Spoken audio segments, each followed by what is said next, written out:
Welcome to the Magnum Report. I'm your host, Mark Magnum, and today my topic is going to be how to fix the WWE draft and what I think they could do to actually make it a whole lot better.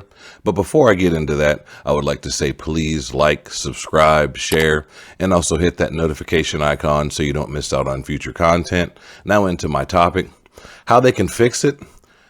I think it's relatively simple.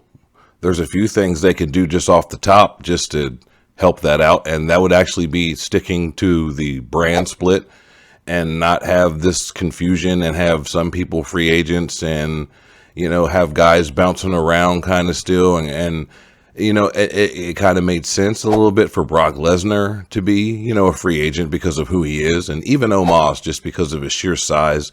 And he kind of is that attraction, not an Andre the Giant style attraction, but he is an attraction to where I could see him bouncing around. But when you've got other guys that are not even,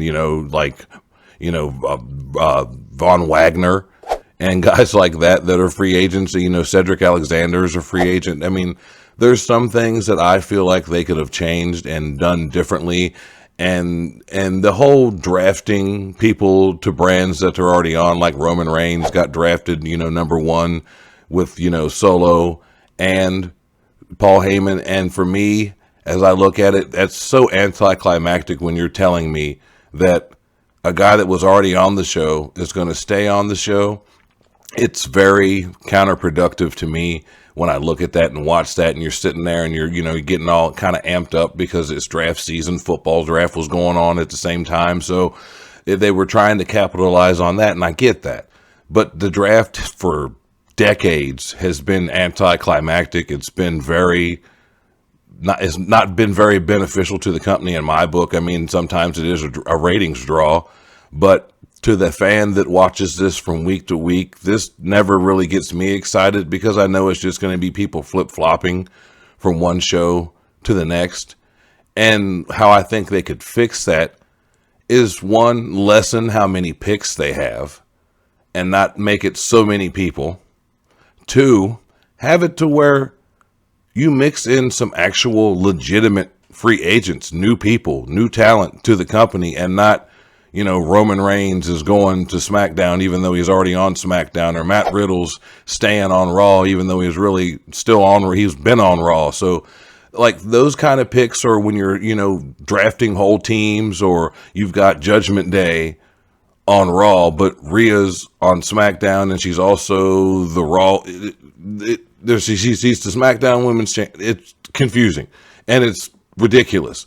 And I think they could just have actual free agents, guys that are on, the Matt Cardonas of the world that are out there that you could bring in. And granted, he's been in the company before, but it's kind of like Cody, where he's been gone for a while. He's coming back. Let's see what he's got now, as opposed to just drafting people from one roster to the other roster. Have actual free agents and bring up actual, I know they did this in the draft this year, but actually bring up more NXT talent, because there's people that have been down there for quite some time that need to come up. There's some people that are already ready, like a Braun Breaker. I understand why he's still down there, but he'd been one of the guys I would have called up because he's ready. He's basically a finished product. It's just a matter of slotting him in on the right show and making sure whatever you've got for him is worth doing.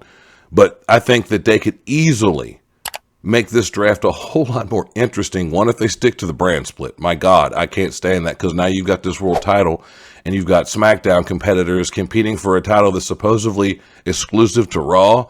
So there's that. There's the confusion of the women's tag titles and where do they lie. And now you've got the NXT women tag titles. What's going on with that? You drafted the NXT women's champion, but she vacated the title due to injury. But a lot of this, when you try to make sense of it as a fan, or you try to justify some of this as a fan to other, casual fans, like, well, this is why they're doing this because of the, I can't even explain some of this because there's no actual explanation for a lot of this. They're just doing whatever.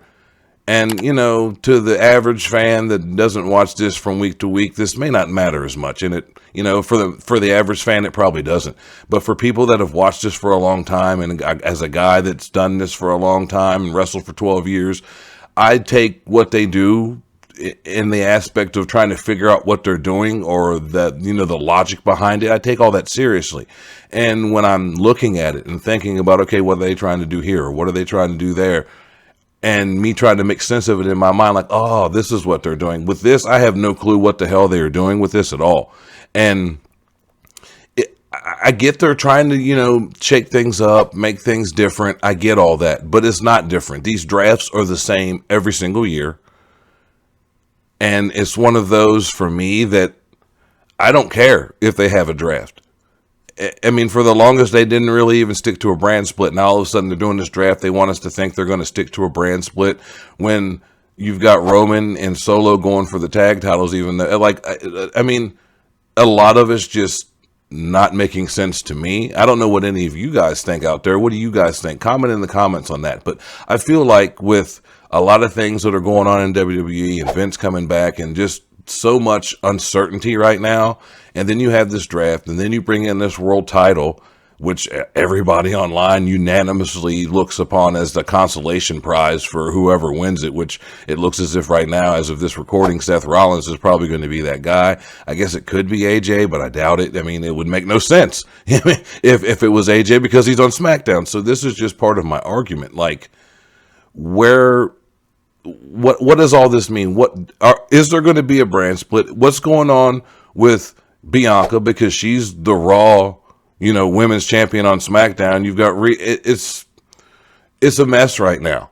And for a person that has watched this his entire life, and the first couple years of the draft were kind of exciting because it was something new. Now, decades in, or 15, whatever it's been, however many years it's been into this, and I'm at the point where it's like, yay, a draft. I mean, every now and then you'll get a good call up or something, but for the longest they haven't done the call ups right. So, I mean, even when they do that, I'm kind of in the mode of trepidation and hesitation because you don't know what's going to happen when they get up there. I'm happy they at least brought Cameron Grimes up, and I hope they do something great with him. But overall, I've never, for at least the last 10 years, ever been excited for the draft. And this year was another reason why there was really no excitement. It's just people flip-flopping from brands or staying on the show they were already on.